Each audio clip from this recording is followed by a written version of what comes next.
Introduction. Hi there! Today I'm diving into an issue that's revving up some serious debate in Florida, the road funding crisis caused by electric vehicles. So, what's the fuss all about? Let's get started. First off, did you know that electric vehicle owners don't pay gas tax? It's true.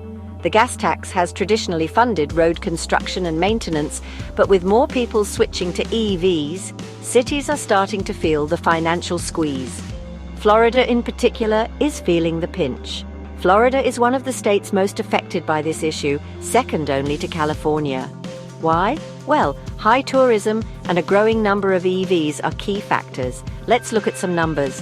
Broward County expects $81.7 million in gas tax revenue for 2025, which is down $800,000 from 2024.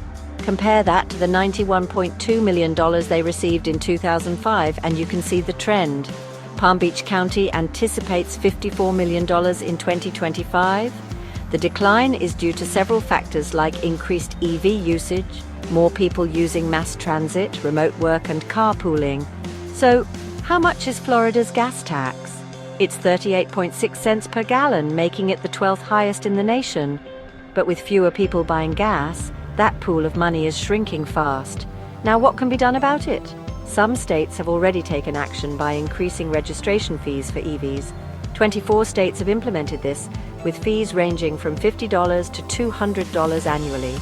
Florida, however, is not among them. Another idea is to impose fees at charging stations, a measure that 6 states have adopted. Georgia just started this in January 2025.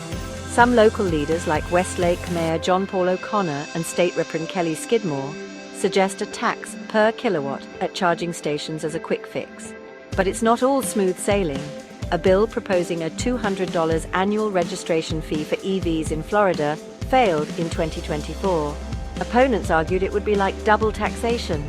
Looking ahead, the Florida Department of Transportation projects a 5.6% to 20% decrease in motor fuel-based revenue by 2040 due to the growth of EVs. This is not just a Florida issue, it's a national concern. States with high tourism, like Florida, are particularly impacted, making it clear that a national solution is needed. Florida representatives are urging immediate action at the state level instead of waiting for federal solutions. Time is ticking and the road funding crisis isn't going away. So what do you think? Should EV owners contribute to road maintenance in the same way gas vehicle owners do? Let me know in the comments below. Thanks for watching and don't forget to like, share and subscribe for more updates. See you next time.